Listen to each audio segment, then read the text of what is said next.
Hi there, everyone. As you all know, I do a lot of AI training, AI presenting, workshops, Zoom calls. And today I thought I would go back and think about some of the questions I've been asked recently because some of you might have the same questions. And I thought I'd answer them for you exactly how I told these individuals the answers to their questions. Because one of the things I realized, a lot of these questions I am being asked is why B2B brands are holding back from going in and using AI tools or large language models like a ChatGPT. And if I can answer these questions, maybe they would be more comfortable to dive in and start to use it. And that's what I wanted to go through. Before we jump in, your host is Donna Peterson, and you are listening to the B2B Marketing Excellence and AI podcast. We come to you every week with actionable tips and suggestions that can help you be more efficient, create better marketing plans, and be a salesperson that really closes those leads. There are three main fears on why B2B brands are afraid to choose an AI tool. First, they don't know which large language model tool to use.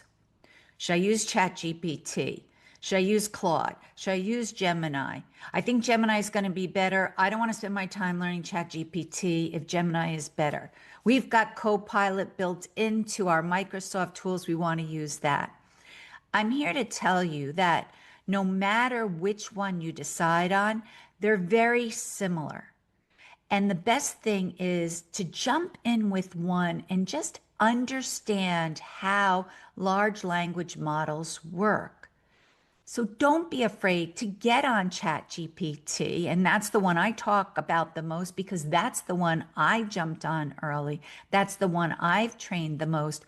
But that being said, I also do work on Gemini. I also do work on Claude. And I've been doing more work now with Copilot. You've got to know them all. Of course, in my space, as I'm going around training and teaching people, I have to have an idea about what each one does, what their limits are, what they're not. But for you, you don't need to be overwhelmed by this. And don't be paralyzed because you don't know which one to choose. And that's where I say, just jump in and start to talk to it.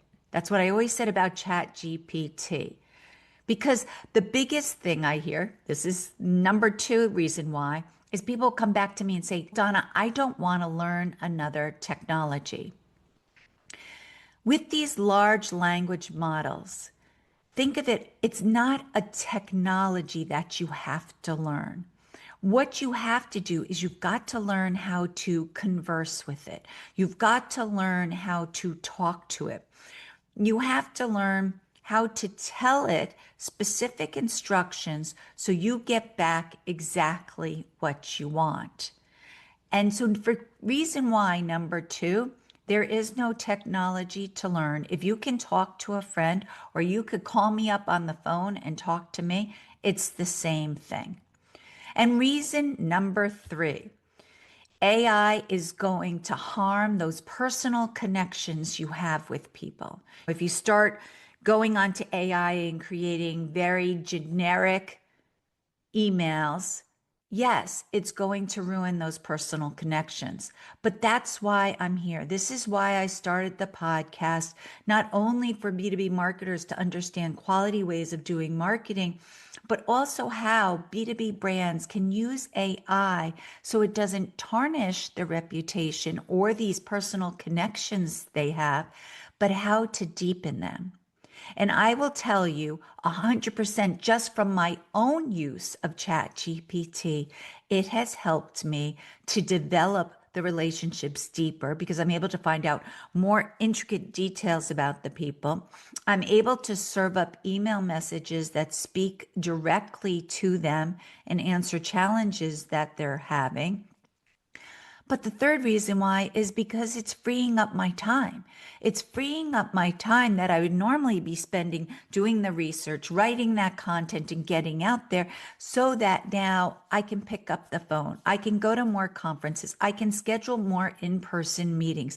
I can write more handwritten notes to people so that these relationships are getting deeper.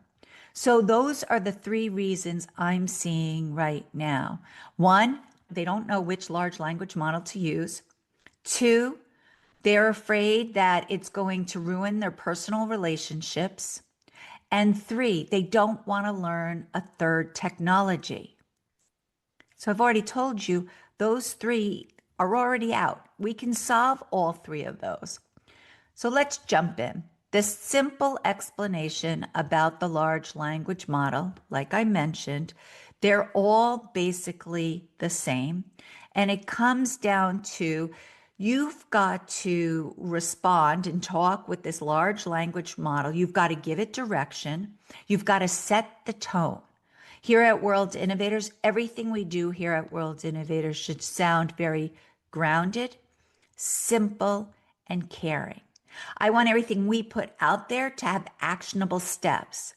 I know all of you listening, you're probably sick of seeing those big overviews of what AI can do, but no one tells you the steps on how. And that's what I'm hoping I'm doing with my podcasts and my blogs and my social media posts is I'm giving you actionable steps that you can start to implement right away. Then, of course, if you need help or need more guidance or you want accountability, that's when you can call me up. With our AI training, a lot of times we'll go into whole companies. We will give the whole presentation overview, give some examples of how to use those large language models.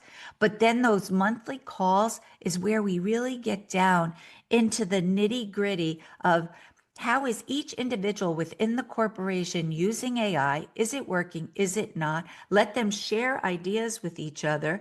But then I bring new ideas or new tactics or new tools to their attention so they can decide if it's a right fit for them. Now, it's funny. This week I had dinner at my niece's house, and her husband said to me, "But Donna, what do you think? Do you think AI tools are really helping people? Do you think it's going to be an advantage in business?" And I sat back for a minute, and he knows I do a lot of AI training, and he's seen all my LinkedIn posts because he's in the business world. And I said, AI is a great tool when it is used properly. When it is used, like we just said, with all these large language models, no matter which one you use, it's all about giving it specific direction, give it the tone that you want, give it the structure. And when you do, that's where it's so important to highlight that you have guiding the model to maintain your brand voice. You know, when people say, I'm going to lose that personal connection. No, not if you tell the large language model how to act so it still sounds like you. The other thing is that has become very popular is everyone's coming in saying, Donna, can you design an AI agent for me? And I speak to at least 2 to 3 companies a week about this. And AI agents, I will tell you, every single company brand out there is going to need one at least AI agent, because I think you need one for your whole brand, but then each of your different departments should have their own AI agent. But when I talk to these companies, I try to stress, as important as I think AI agents are, before we can start to really develop an efficient AI agent, everyone within the corporation must understand these large language models and how they work. They have to understand how they set the tone, how they've given it instructions, what you're asking the large language model to give back. Because it's only when the individuals in the corporation all know how to use the large language model and what feedback they get or what they hear from clients that we can build the AI agent. Because when you build an AI agent, it's all about adding the knowledge, but then training the AI agent to ask the person that's coming into the agent the most appropriate questions. Here at World Innovators, our AI agent, who is Izzy, someone might come in and say, "Can you help us with a marketing campaign?" And then our AI agent goes, "Do you want a quick answer? Do you want a more detailed answer? Are you looking for a recommendation?" So it asks questions back, and then we have to dive in. Who's your audience? Are you looking worldwide? Do you want to do email marketing, or are you interested in social media posts? Our agent is set up to ask those questions of the individual. So by the time we jump on a call with them, we can give them a detailed recommendation fitting exactly what they want to reach their objectives. But that's when everyone in the staff helps out with these questions. And that's why it's important for your teams to totally understand the large language models and how they can work. And that's where I say start with ChatGPT. Really develop ChatGPT. Put in those special instructions on the ChatGPT. Then if you start projects, make sure each of those projects have special instructions. And one of the things that I've been doing a lot lately is when I'm using ChatGPT or any of the large language models that I mentioned to you earlier, is when I ask it to do something for me, I put it into steps and I said, do one step and then pause before you proceed. The reason why is sometimes if you go into chat, and let's say I upload a presentation into chat and I say, is this presentation, will it resonate with CEOs in industrial companies? It comes back with this long list of things. And then it says, slide one, slide this. So what I would say is, let's start with steps. First, go through the whole presentation. Do you feel it resonates with CEOs? Just give me a yes or no answer and the reason for your answer. That's it. Then I might say, step two, could we go slide by slide? What changes need to be made? That would be step two. Have it pause. Step three, after reviewing the presentation, is there something else we should add to the presentation based on the knowledge we have here at World Innovators? Because I never want to be putting information out there that is not really something we can speak authentically about. But then say, is there anything else we can add to the presentation to really give the people this cohesive knowledge so that they can make the decision or take action or do the steps, whatever the presentation is about, do the steps that they need to get going. And you break it down into these steps so that, one, it causes large language model or ChatGPT to slow down and to answer the questions properly. What I'm saying there is, if you give it small tidbits, it can think better because you're giving it a small task to think about versus an entire presentation that you totally want to revamp. I'm going through and saying, just look through. Does it look like it resonates with CEOs? Yes or no? You give it one small task, it spends more time on that small task, and you get a detailed answer. And then it bumps to the next one. Test that out. If you're already on ChatGPT, make sure that you give it steps and then tell it to pause. As you, as an individual, are going through these large language models, this is where you should keep a book. So like I have a book here. I hold it here. I always put ideas or tasks. I have lots of Post-it notes, as you can see. But I put things as I come across that I would want to add into our AI agent. Because when you start to develop these AI agents, you're going to realize it's not a one and done type thing. You constantly have to be going back over it, and you have to constantly be looking at the information, tweaking it, and adding more knowledge so that it evolves with the questions as they come up.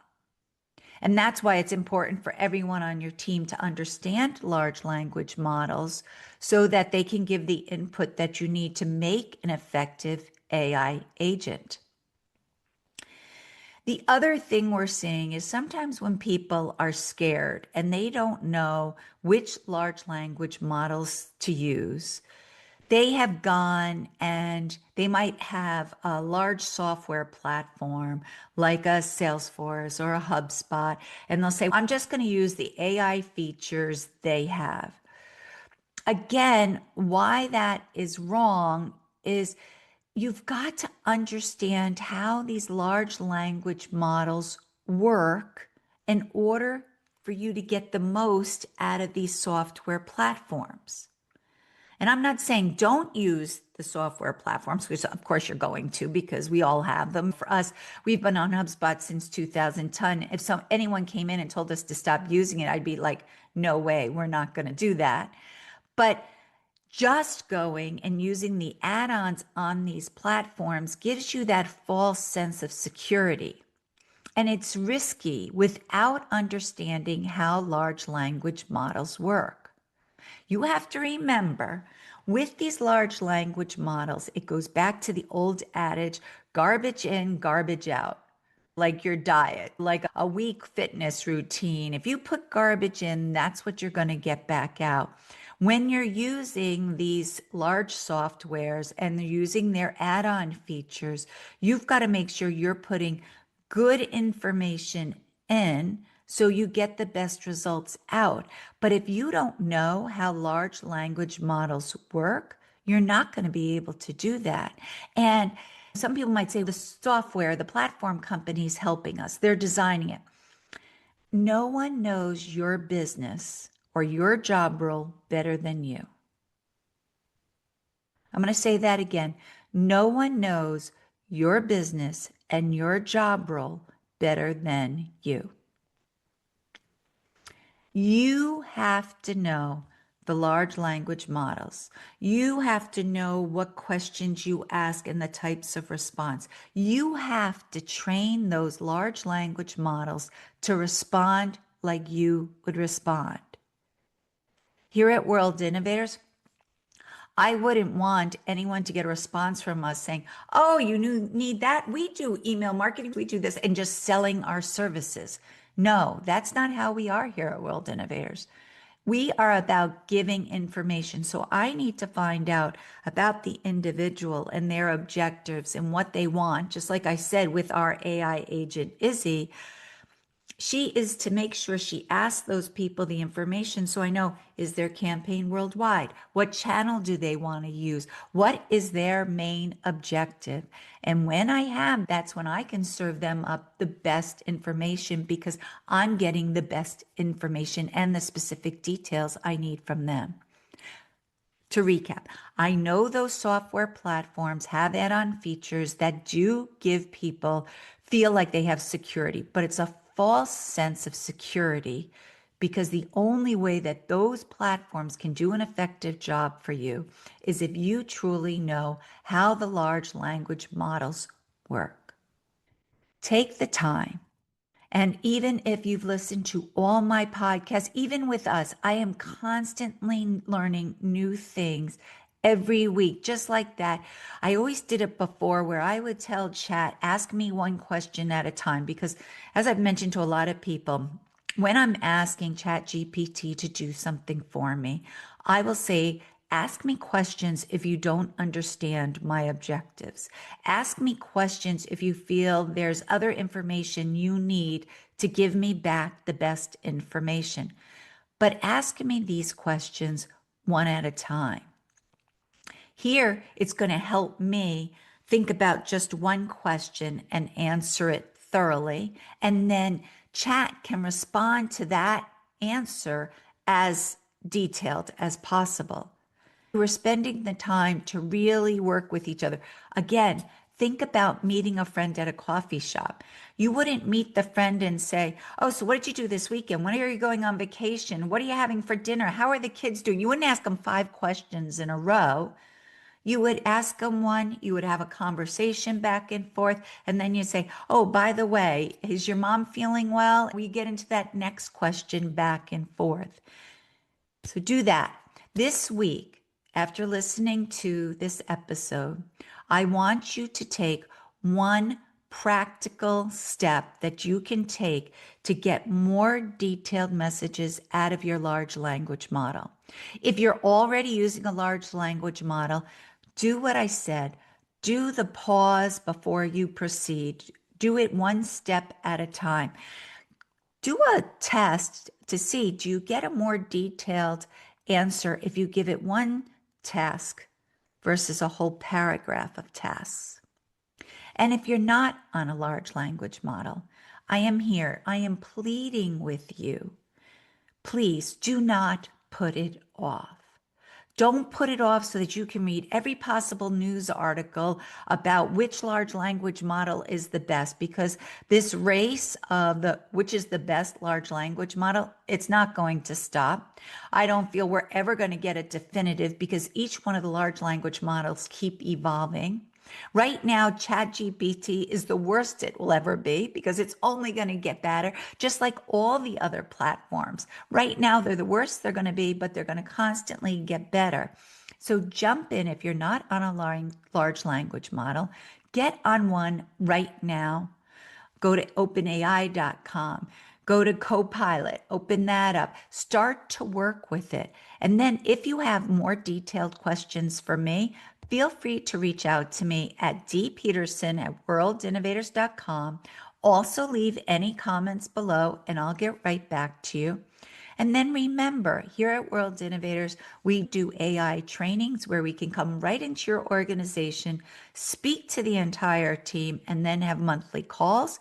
Or if you have a conference coming up and you would like us to present at the conference or hold a workshop, please reach out to us. I want to see everyone getting on using these large language models because it has saved me a lot of time. It has helped me develop those deeper relationships, and it has created more meaningful work, which has helped my day be a lot better. I have a little bit more skip in my step when I'm coming into work because of the meaning that AI has given it. Share this video with your friends, this podcast episode. Give it a thumbs up. We need to get more rankings and get more viewers so people are doing quality work with AI. Have a great day and see you next week. Bye. Thanks for listening to the World Innovators B2B Marketing Excellence and AI podcast. If you'd like to be updated when new episodes come out, don't forget to subscribe. Also, check out our social media accounts to stay up to date on B2B marketing trends.